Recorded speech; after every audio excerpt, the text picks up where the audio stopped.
Okay, let's jump right into it. You know, we hear all the time that words have power, right? But when those words come from a parent, they don't just echo, they literally build the foundation of a child's reality.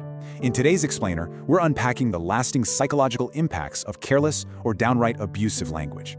We'll be drawing on some really crucial insights from Psych2Go, an awesome organization dedicated to making mental health topics super accessible.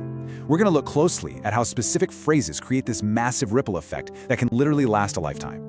Think about it. We all kind of assume, or at least we really hope, that childhood is built on a rock-solid foundation of safety and care. A child just naturally expects love from their caretakers. But we have to ask ourselves, what happens when the very people who are supposed to nurture a child become the main source of their emotional pain?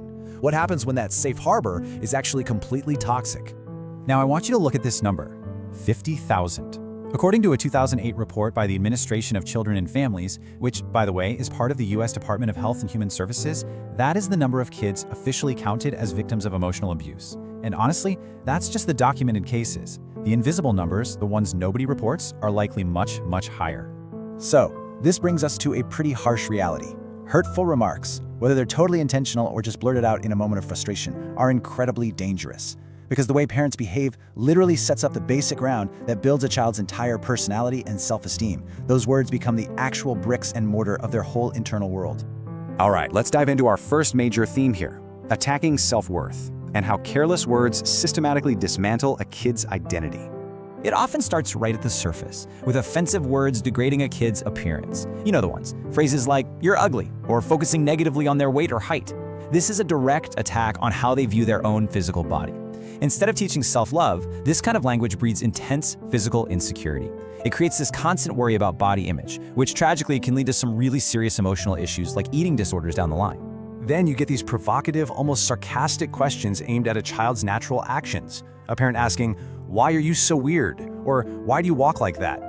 Kids basically believe exactly what their parents tell them. So when they hear things like this, they start to believe that something is fundamentally wrong with how they exist in the world. It makes it incredibly hard for them to just be themselves, even long into adulthood. And man, unhealthy comparisons are just the worst for stripping away individuality. When a parent constantly asks why a kid isn't like their brother or sister, they're sending a loud and clear message: you will never be good enough no matter how hard you try. Plus, this completely undermines family dynamics. It fosters deep jealousy and resentment between siblings, rather than just giving them the space to build their own independent identities. But the absolute most direct attack comes from those blanket, verbally abusive statements.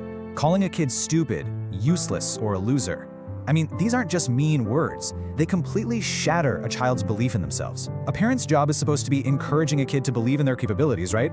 But these absolute remarks do the exact opposite. They create this tragic, self-fulfilling prophecy of failure and rock-bottom self-worth. So what's the real fallout here? Well, these attacks on self-worth absolutely do not happen in a vacuum. They lead to severe, cascading consequences.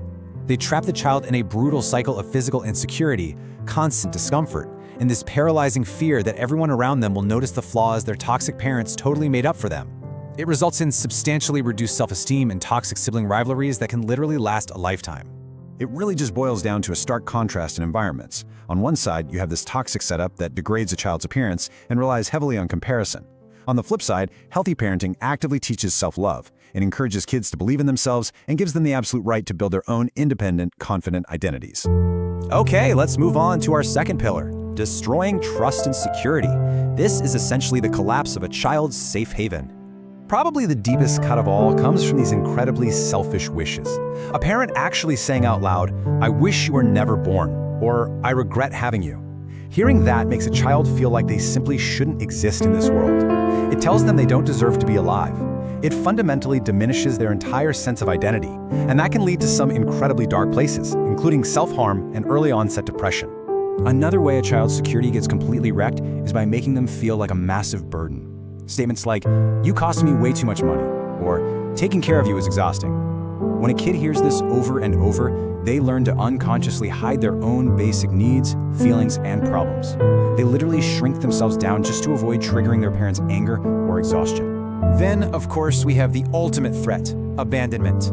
Telling a kid, "I'll leave you," or "I'll just disappear," I mean, wow. This instills a terrifying, deeply ingrained belief in a child's mind. They grow up with this constant fear that the people they love are inevitably going to leave them because of who they are.